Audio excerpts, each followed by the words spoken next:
All right, so back in the basement again today. I'm gonna show you guys the brand new piece of equipment that I just literally got today. I've been a little bit behind on making YouTube videos, and the sole reason I'm making this video now is number one, to get you some content, but also number two, I wanna sell the thing that it's replacing.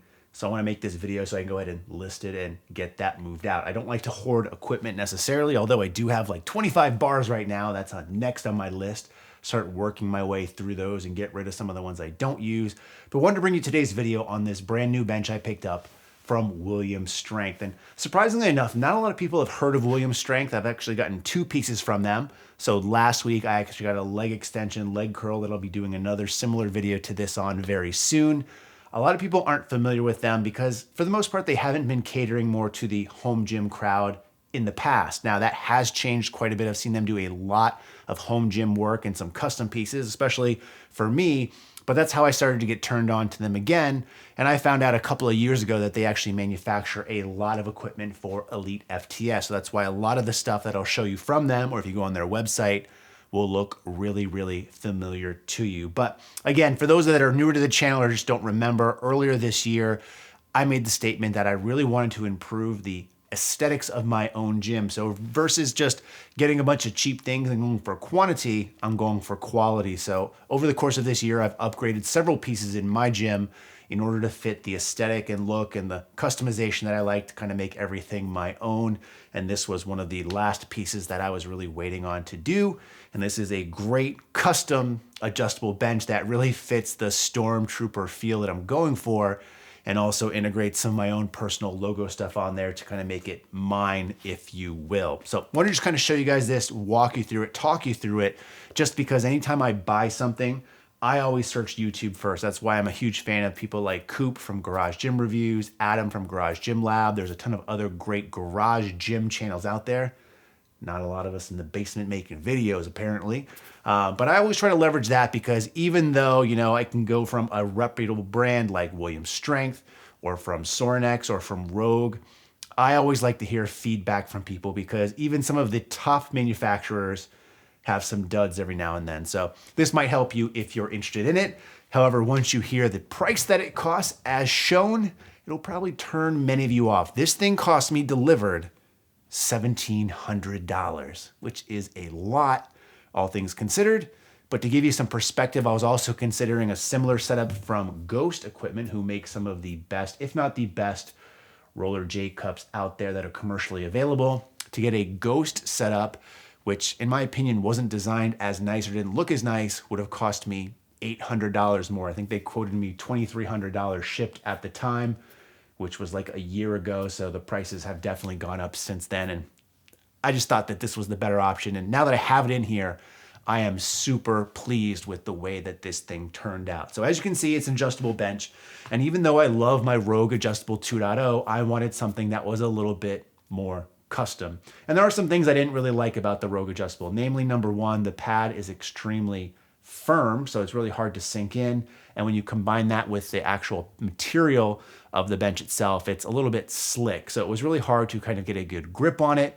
But all things considered, it was a great bench. And one of the reasons why it was the last bench standing, if you recall on Instagram, a little while ago, I posted a picture of something. I had 9 benches here in the basement.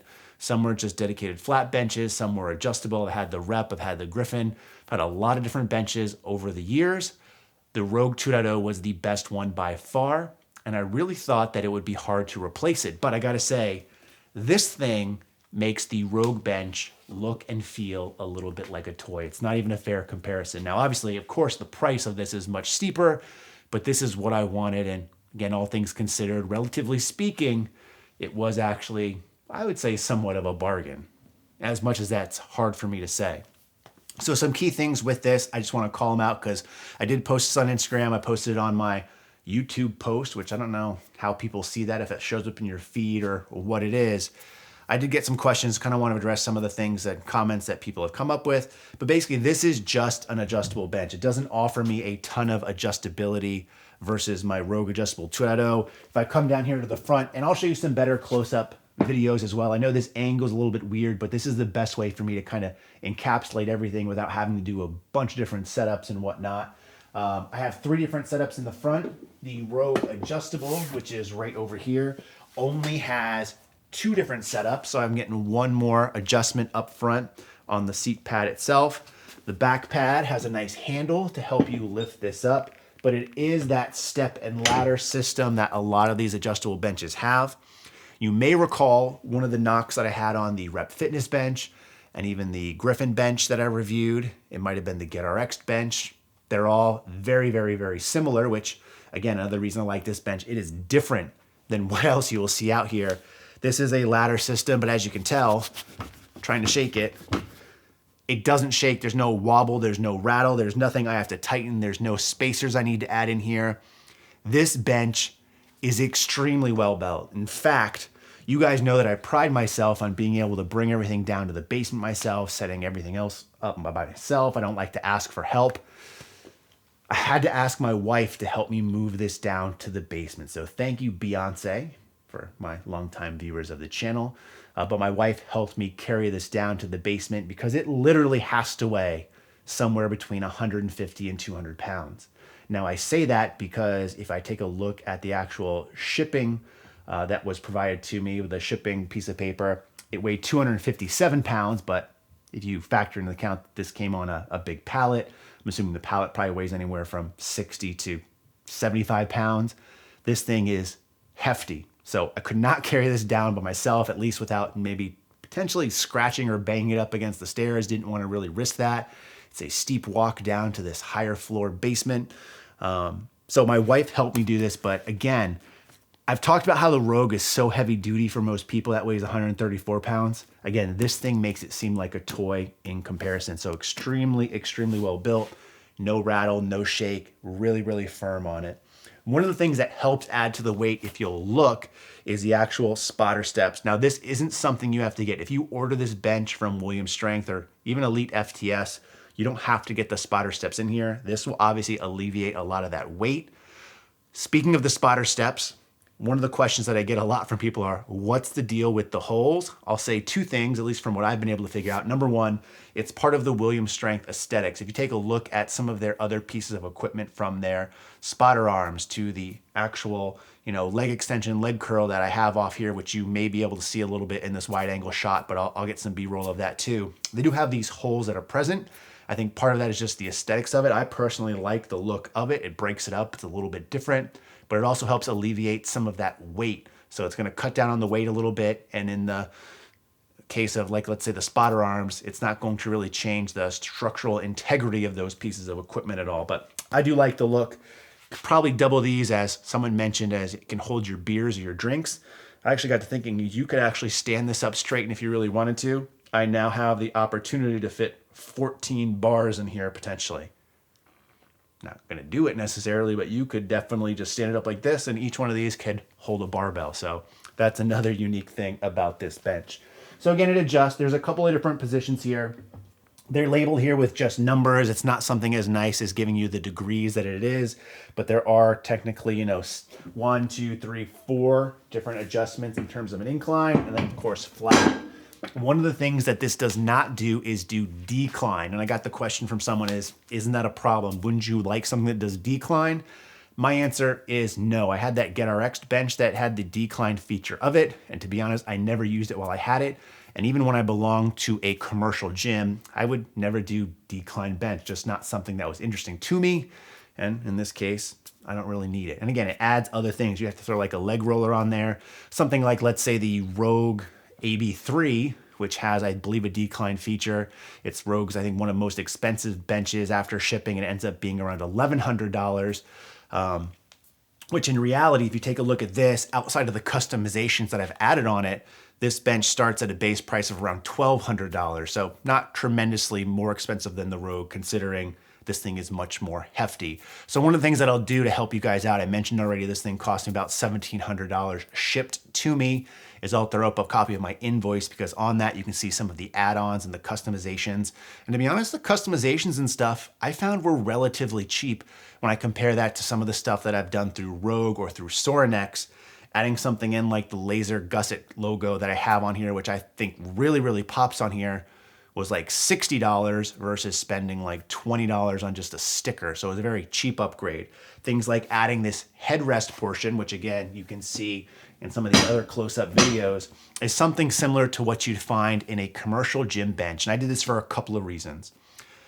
And I gotta say before I tell you those reasons that right off the bat, I typically do not like these head protectors. I think they're ugly, I think they're gross, I think they're pretty stupid, but I paid extra for it, about $60, and I did it for two main reasons. Number one, it gave me the opportunity to throw my logo on here, so add some customization, which at the time of when I was purchasing and building this out and working with the design team over at Williams Strength, big shout out to you, Byung, for that. We weren't sure that we were gonna be able to do the laser gusset logo how I wanted to, because that's a pretty small logo, a pretty small piece, and my logo is pretty intricate. Initially, we talked about maybe just doing like a bar don't lie slogan that was cut into a laser, but we ended up being able to do exactly what we wanted. So this was kind of the icing on the cake. But in the event that we weren't able to get a logo down there, I still wanted a logo on this piece. So this was a good opportunity to do it. Again, it was cheap enough at $60. And lastly, the main reason is this is where I find having a bald head doesn't help me so much. Now, you can make the argument having a bald head could hold me back in a lot of places in life. My bald head tends to be a little greasy from time to time. In fact, if you take a look at my Rogue Adjustable, it's 5 years old, it's in like new shape, but where my head typically goes, there is a bit of a grease spot, which I have to clean on a regular basis. Hasn't resulted in any cracking or tearing of the leather or material, which this will also help protect against. But again, for the price of $60, the logo and the fact that it's gonna kind of help with some of that grease stain on the black pad is something that I'm willing to take a risk on. If I don't really like it over time, I can just potentially take it off. Now, speaking of the pad and stuff already, it's a 12-inch wide pad, which I like. It's about 18 inches off the ground, so a little bit higher than what you'll find on a competition bench. But again, I now have a dedicated comp bench already, which I owe you guys a video on as well, and you can kind of see a little bit in the background.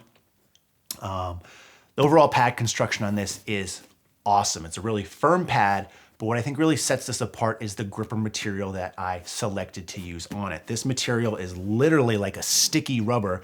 So sticky though, in fact, that one of the downsides of it is it shows a lot of my ashy skin really, really easy. So it's getting wintertime in Rhode Island. As you can tell, someone who doesn't get out much. I have very fair skin in the wintertime as it is, and this pad definitely shows a lot of it, but that's the only con, considering that this is some of the grippiest material I've ever been a part of. It's very similar to the gripping material I had extra put onto my competition bench as well. So this is as good of a pad and material as you're gonna find anywhere. Now, some other things about this that I can really call out, there's not too much, right? It has a similar design for the basic reasons of a lot of the other adjustable bench. There's a handle in front, there's wheels in the back, you can move it around.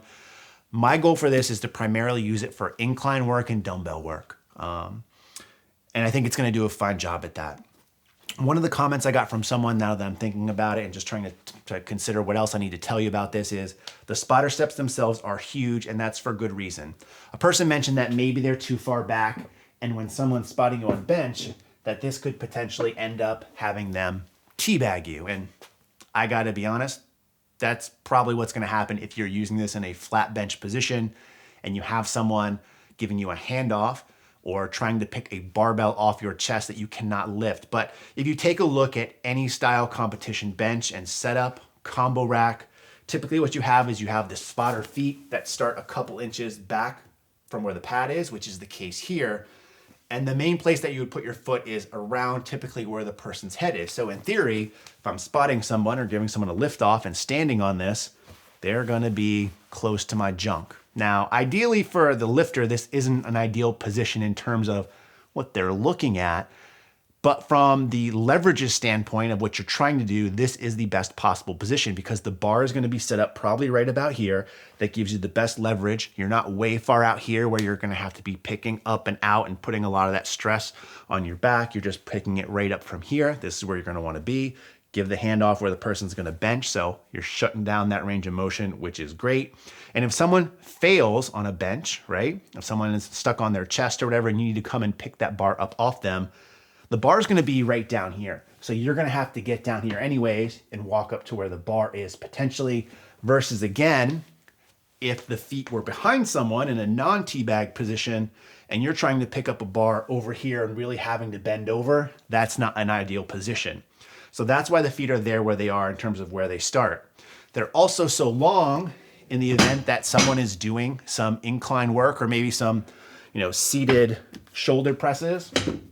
And what you can do is actually just get right up here and you still have the opportunity to spot them at a better level instead of having to reach way high up if you're standing on the ground or whatever the case may be. You have a better position here, so the feet are there for that. So I really like the design of this bench. Of course, I'm gonna have to take some time to use it to see if there's anything I really don't like. I mentioned already, otherwise it's very similar to some of the other things you see.